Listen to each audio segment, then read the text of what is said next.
So, good morning, everyone. So, today we are going to study week 4, quarter 2 lesson. But before that, let us recall what we had during the first week of this quarter. So, in week 1, we have studied the writing persuasive text or persuasive essay. So, we have studied what persuading is. We have studied the 10 language features.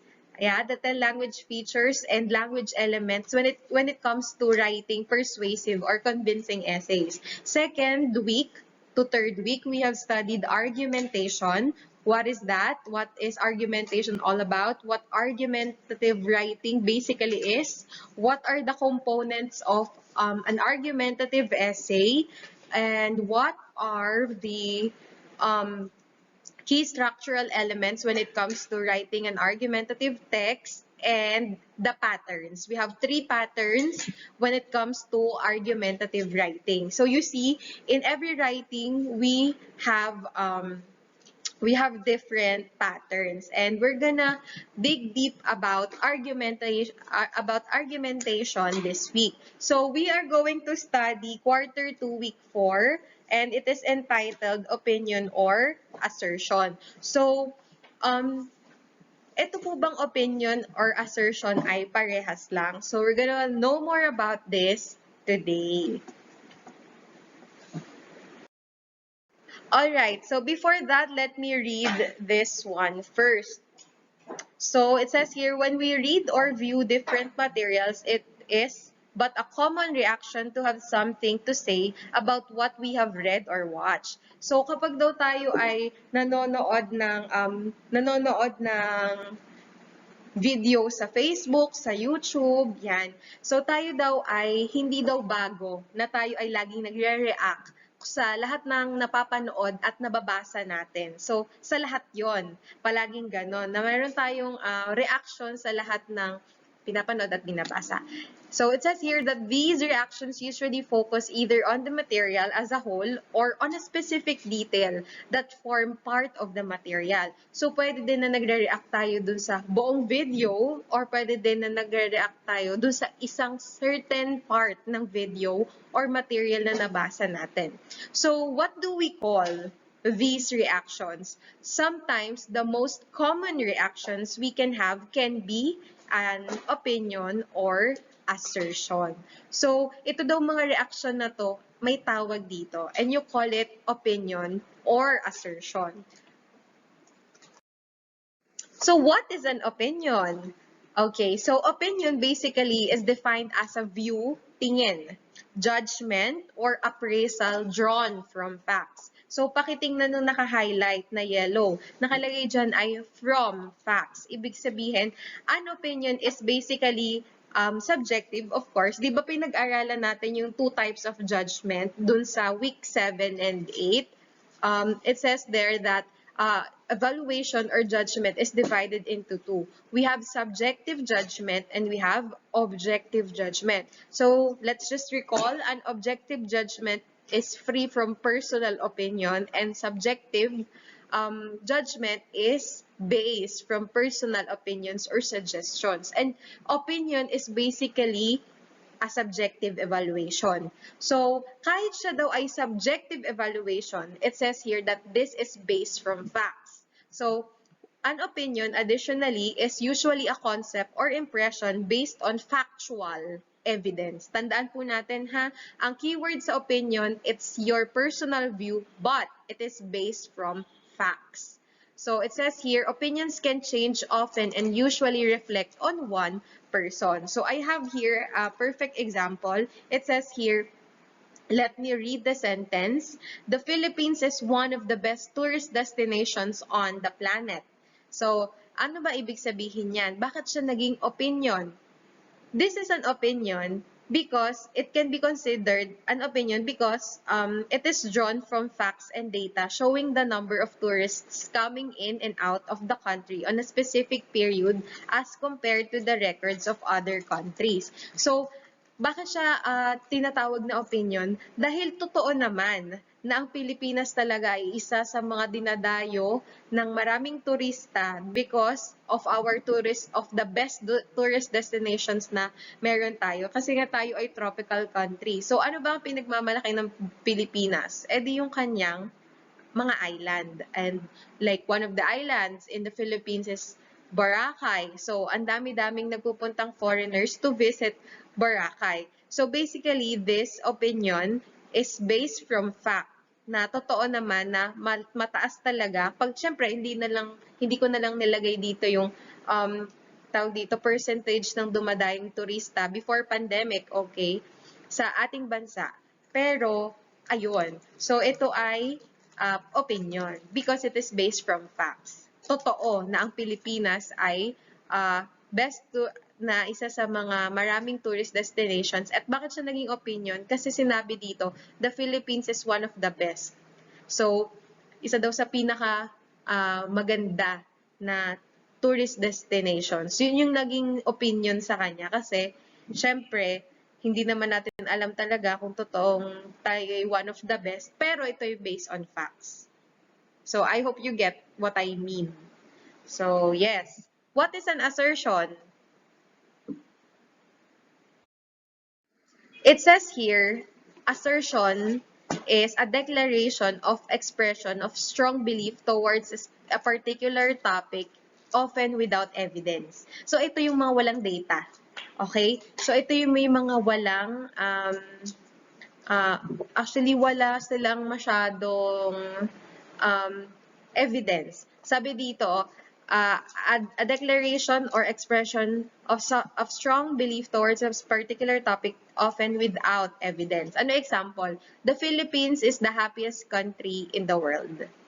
So, paano mo nasabi na happiest country? May data ba na nagsasabi na ang Pilipinas ay isa sa pinakamasayang bansa?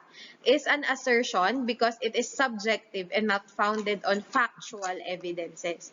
So, marami akong nabasang journal na ang opinion daw at assertion ay subjective in nature. Kasasabi ko lang, di ba?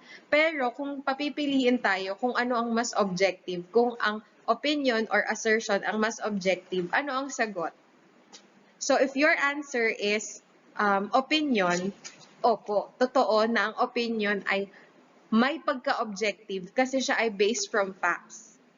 Pero, it is still subjective in nature, pero siya ay nakaangkla. Meron siyang foundation na siya ay may evidence. Unlike assertion, it's just your view. Wala kang pinagkuha ng article, wala. Yun lang yung feel mo.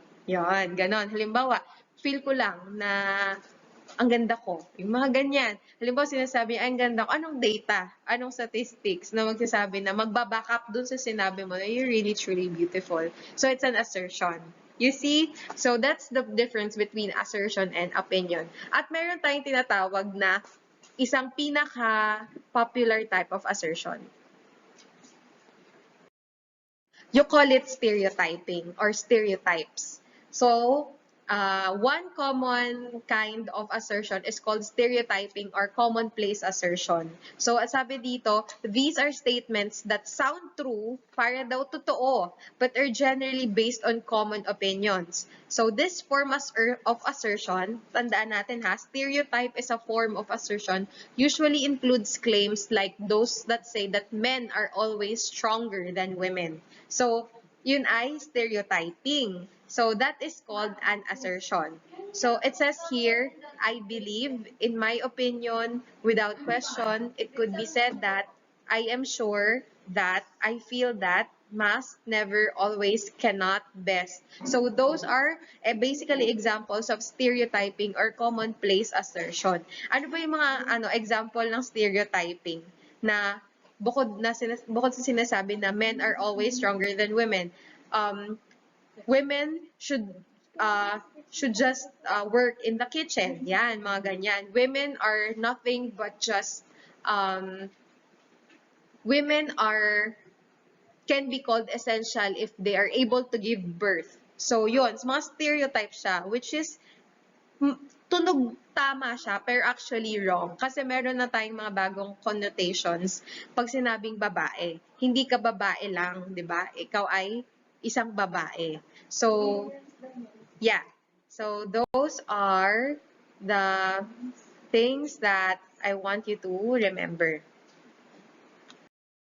Okay, so bukod sa isang form ng assertion, may tinatawag tayong 3 types of assertion. The first one is basic assertion. What is this? It directly expresses the writer's feelings and beliefs through simple statements. So, ito yung mga simple statements. Ano example niyan? Standing up for personal beliefs. So, ito ay para sa akin, ang iboboto ko ay C. Bakit? Kasi tingin ko makamahirap siya. So, you call it basic assertion. You're just standing up for personal beliefs. Number 2, we have emphatic assertion. Bakit sinabing emphatic? Anong root word? Empathy. Ibig sabihin parang sympathy.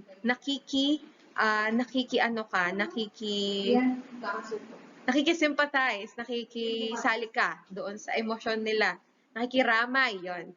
Expressing empathy and expounding on how the writer understands the feelings and emotions of the literary author. So kapag ikaw ay nakaka-relate doon sa binabasa mo sa Wattpad or binabasa mong novel or anything, ang tawag dun ay emphatic kasi it involves empathy or sympathy about certain things. So it says here, it is used when for formal and informal writing. Kaya nga example dun ay reading of Wattpad, reading a story, reading a novel, in any modes. So it's called emphatic assertion kasi may empathy, nakikisimpatya ka, nakikisama ka, nakikiramay ka doon sa nararamdaman ng sinusulat mo. At nakakapagbigay ka, hindi lang sinusulat to ito din yung mga telenovela, yung mga ganon. Yung parang, bakit naman iniwan niya sa ere si ganyan, blah, blah, blah. So, parang nakaka-relate sa kanila. Yon. Number 3 is called I, language assertion. Bakit may I? Sabi dito, this type is called I language because the writer usually uses the pronoun I in asserting disagreements. So, kailan ginagamit yung I language assertion? In writing reviews, reaction, or reflection papers. So, kapag kayo ay kagaya nun, gumawa kayo ng reflection paper ng first quarter, hindi mo pwedeng ilagay we kasi it is your paper. So, dapat I have learned during first quarter about ganun-ganyan. So, ito daw ay ginagamit sa mga writing reviews. Halimbawa, magko-comment ka tungkol sa song. I think, di ba yun sa English? I think, blah, blah, blah. I believe, blah, blah, blah. So, yun. So, ang tawag doon ay I language kasi you use the pronoun I. Alright, so balikan natin. What is a form of assertion? It's stereotyping or commonplace assertion. What are the 3 types of assertion? We have basic assertion. Yun yung standing up for personal beliefs. Number 2, emphatic assertions kasi ginagamit mo siya for empathy. Nakiki-empathize ka. Number 3, I language kasi gumagamit ka ng pronoun I. Okay, so that's it. Let's go to your modules. It says here, ang gagawin dito, underline the term, the best completes the meaning of each sentence. Choose from the options provided inside the parenthesis. Write your answer in your notebook. So, hindi ito napalitan. Ito ay i-underline lang.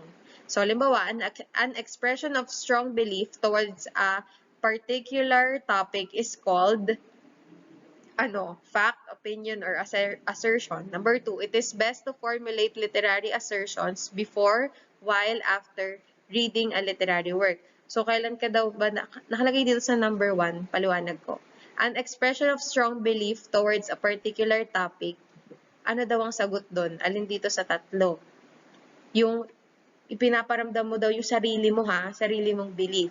Number 2, it is best to formulate literary assertion. Ibig sabihin, kailan daw ang tamang panahon para magbigay ng assertion or opinion? Kailangan before ba basahin? Dapat ba habang binabasa o pagkatapos basahin? Number 3, A, an fact, opinion, assertion is any view or judgment drawn from facts. O, may keyword. Alin nga pag facts, opinion o assertion? Number 4, a type of literary assertion that directly expresses beliefs or opinions about something known as, anong tawag doon? Alin doon sa tatlong type ng assertion yon? Basic ba yun, emphatic, or I? Kapag nagbibigay ng belief or opinion about something. Ito naman, A or an, fact, opinion, assertion is written to convey the writer's ideas or feelings towards a certain work of literature. So, ano yun dun sa tatlo? Okay, next. For learning task 3, I want you to watch KMJS or Rated K and summarize the story. So, dito natin makikita kung ano ba yung opinion na sinabi ni Jessica or ni Corina sa mga sinabi nila. So, makikipanood ako sa YouTube or sa Facebook ng maikling clip ng KMJS. Tapos, ilalagay niya yung title dito. Yan. Tapos, what was the program all about? Tungkol saan ba yun? Dito muna title, dun sa title. Kopyahin nyo yung title sa Facebook or sa YouTube. Tapos, tungkol siya saan? Makikilagay. It is all about what? Tapos, ano yung mga opinions? Ano nga pa yung nagkaiba? Pag opinions ay based from facts, ano yun? Tatlo lang. Tapos, assertion, tatlo lang din. Based from your personal view. Alin doon sa sinabi? Okay, next naman, para ma-enhance yung pag-understand ninyo nito, I want you to read this. Ano ba to? What do you think is the government's decision to revive GMRC and values education subjects in the country's basic education system? Kasi may sinasabi na ibabalik daw yung GMRC sa curriculum. So, nakalagay dito, formulate 3 examples of opinions and 3 examples of assertions and 3 types of, ay nako, nagkamali si ma'am. Nakalagay dito, formulate 3 examples of opinion lang at formulate 3 examples of assertion. Nag-ulit-ulit yung salita. Sorry. So, saan nyo kukunin yon? Dito, sa article. So, babasahin nyo yung article na sinasabi ni Duterte na ibabalik na yung GMRC tsaka yung values education subject. So, alin daw dito yung mga opinion lang, alin daw dito yung assertion. Ayun. So, that will be the end. So, please continue doing your modules kahit mahirap. And I have a quotation to leave to you. It says na, this is from an unknown author, good, better, and best. Never let it rest till your good is better and your better best. So, ibig sabihin, huwag daw tayo titigil hanggat yung mga ginagawa natin ay hindi yung the best. Alam niyo yun, kasi minsan meron tayong mga ginagawa na, mo na lang, makasagot na lang. Yung kahit di natin naiintindihan yung lesson, basta masagutan na lang natin.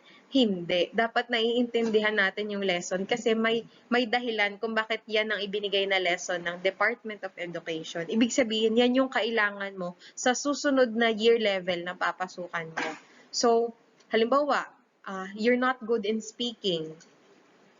Hayaan mo na lang ba na hanggang dulo ay you're not good in speaking? So, never let it rest until you get better in speaking, right? So, that's just it. I want to end my discussion here about that. Always do your best and always pray so that you can answer everything correctly. So, that's it. Goodbye, and I will see you on the next lesson next week. Bye-bye!